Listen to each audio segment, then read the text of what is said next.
Salam, hörmətli izləyicilərimiz. Bugün biz sizlərlə yarpaq dolması bişirəcəyik. Yarpaq dolması Azərbaycanın milli mətbəxinin ən gözəl təamlarındandır. Deyim ki, ən sevimli təamlarındandır. Şəxsən mənim və ailəmin həqiqətən vazkeçilməzlərindəndir. Bunun üçün mənə lazım olan ərzaqları sadalayıram. Mən yarpaq dolmasını bugün 4 nəfərliyə hazırlayacağam. Yarpaq dolmasına istifadə etmişəm. 200 qram çəkilmiş qiymə, 200-250 qram deyək. 2 ədəd xırda soğan idi məndə, balaca soğan idi. 1 ədəd böyük soğan götürə bilərsiniz. Onu da maşından çəkmişəm və ikisini eyni qaba tökmüşəm. Mən onun üzərinə 1/3 su stəkanından belə biraz az düyü əlavə edəcəyəm. Düyünüz məhsul düyüsü olmalıdır. Nəzərinizə çatdırım ki, 1 çay qaşığının yarısının belə deyim, duz istifadə edirəm. Əslində yarpaq dolması duzu sevir. Niyə duzal istifadə edirəm? Çünki mən təzə yarpaqdan yox, öncədən yaydan marinad etdiyim, yəni bağladığım, ehtiyat üçün, qış üçün yığdığım yarpaqdan istifadə edəcəm. Əgər siz bu doğmanı yayda təzə təhəng yarpaqlarından hazırlayırsınızsa və yaxud siz heyva yarpağı ilə də hazırlaya bilərsiniz, fərq etməz. Onda mütləq dolmaya duzu bolca tökməlisiniz. Mən duzumu səpdim. Təxminən yarım çay qaşığı belə deyim, duzu səpdim. Yarım çay qaşığı istiotu səpdim. Əgər daha acı sevirsinizsə pul biber də səpə bilərsiniz. Nəzərinizə çatdırım ki, dolmanın içində göyərti zövqə görə tökülür. Kimisi dolmanın içinə keşniş, şüyüt vurur. Əslində, yəni qədim belə deyim, reseptlərdə vurulur. Ancaq mən sevmədiyim üçün istifadə etmirəm. Mən bugün onun içinə sadəcə nanə istifadə edəcəyəm. Gördüyünüz kimi nanələri də çox incə qıyıb mən onun içinə tökdüm. Yenə zövqə görə, əgər istəmirsinizsə, bunu da əlavə etməyə bilərsiniz. Sadəcə bunu istifadə eləməyimin səbəbi isə yarpaq dolmasını bişirmək üçün mütləq yağlı ətdən istifadə olunur. Yəni, əksərən ya quzu ətindən istifadə olunur, ya qoyun ətindən, ya da əgər belə deyim, dana əti istifadə edirsinizsə, onda onun içinə mütləq quyruq qatırsınız. Mənə isə bu günlərim deməli, quzu əti istifadə eləməyimə görə və quzu əti də yağlı olduğuna görə mən onun içinə bir diş sarımsaq tökürəm. Niyə tökürəm? Həm belə deyim, quzunun yağının qoxusu gəlməsin, istər-istəməz pirin qoxusu gəlir. Ya da belə deyək, yaxşı həzm olsun. Bilirsiniz, sarımsaq, nanə, bunlar güclü həzm üçün çox yaxşı faydalıdır. Və mən son olaraq dolmamın içinə nə qatıram?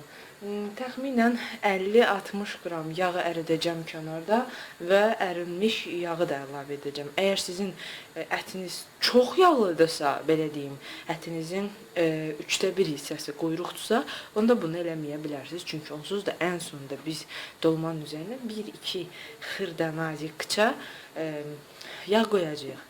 Amma mən indi onun içinə yağ əlavə edəcəm. Bildirim ki, mən yağı ilə yeməyi bişirəcəyim qazanda əritdim. Çünki onsuz da yağın, yəni qazanın dibi yağlı olmağı qətiyyən pis bir şey deyil. İşinizi asanlaşdırar. Bir hissəsi də qazanın dibində qaldı. Çünki elə mən onun üzərinə də dolmaları düzəcəyim. Və ən son olaraq əsas məsələyə gəlirik. İndi biz ətimizi yaxşı qarışdırırıq. Kənarda yarpaqlarımız var, yəni təhəng yarpaqlarımız. Mən daha öncə dediyim kimi təhəng yarpaqlarımı qışa hazır formaya gətirmişəm. Yəni mən onu bankada bağlamışam, duzlu yarpaqlardır. Ancaq mən onu bankadan çıxardıqdan sonra üzərinə qaynar su töküb təxminən 1-2 dəqiqə gözləmişəm. Əgər yarpaqlarınız sərtdirsə, onda 1-2 dəqiqə siz onu hətta qaynadın deyə məsləhət verirəm. Daha sonra üzərinə soyuq su axıtdım və indi mənim yarpaqlarım artıq bükülməyə hazırdır. Mən onun hər birini dənə-dənə ayırıb, saplaqlarını qopardıb, daha sonra içinə əti qoyub bükəcəyim. Bu prosesi sizlərlə bölüşəcəm əlbəttə. Öncə ətimizi yaxşı-yaxşı qarışdıraq.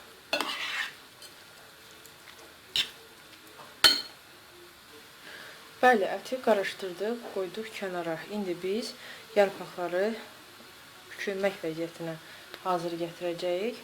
Nəzərinizə çatdırım ki, əgər yarpaq belə ölçüdədirsə, onu kəsmək lazım deyil.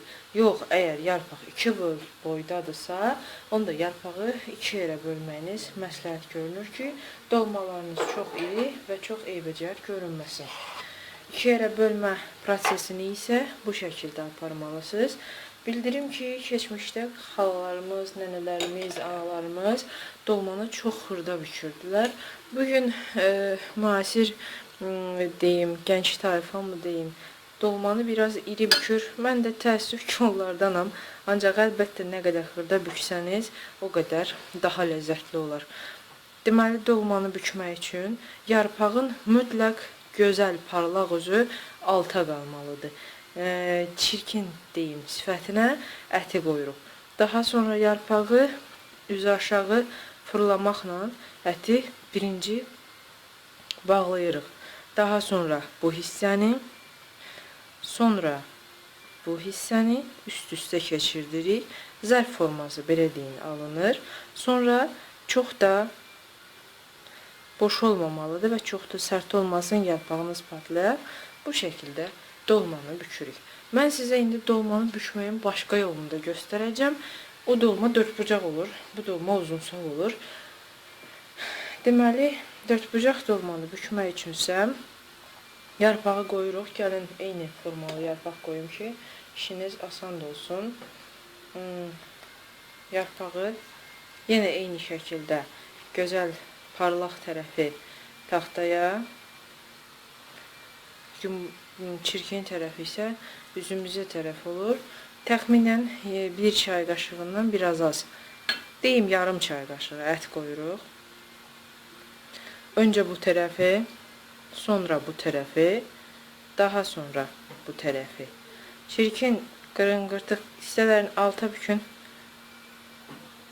və gördüyünüz kimi bu dolma biraz dördbucaq oldu və biraz ondan yəni uzunluğundan görə balaca oldu. Sizə hansı uyğundursa o şəkildə büküb qazanın dibinə halqa formada birinci və lazımdırsa yəni yer yetərsizdirsə ikinci, üçüncü nəzərinizə çatdırım ki, dolma ümumiyyətlə bir neçə qat düzüləndə daha ləzzətli olur. Qatlar formasını düzəcəyəm. Siz də belə etməyə çalışın. Mən dolmaları bükdüm. Nəzərinizə çatdırım ki, qazanın dibinə dolmaları yığarkən çox yəni sıx yığmağa çalışmayın. Aralarında çox az məsafə qalmalıdır ki, dolmanın üzərinə su gəzdirəcəyində üstünə çıxana qədər, bura qədər su gəzdirəcəm və həm o su, həm üzərinə qoyacağım yağ, hər biri biri-biri ilə yaxşı qarışa bilsin.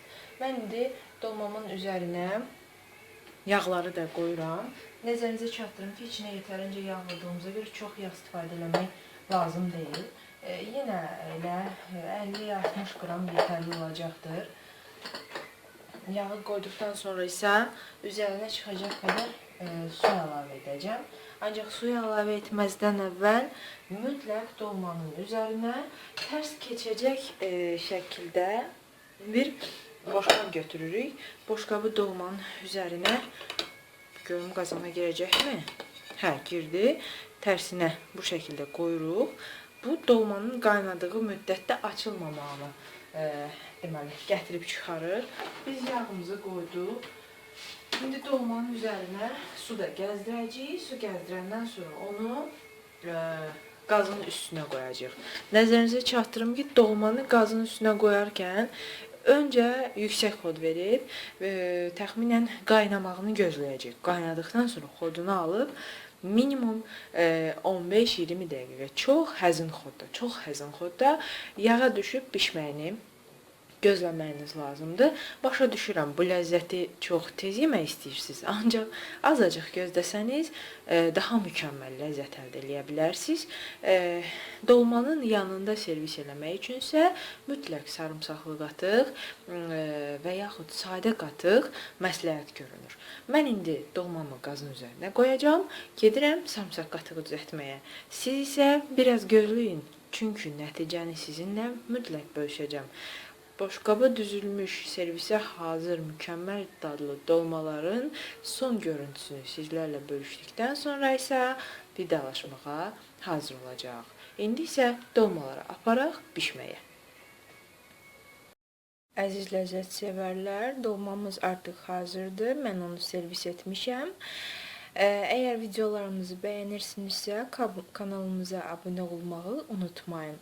Belə ləzzətli yeməklərlə bir daha sizin görüşünüzdə olmaq üçün kanalımızı dostlarınızla da bölüşsəniz çox şad olarıq. Diqqətinizə görə təşəkkür edirik. Nuş olsun.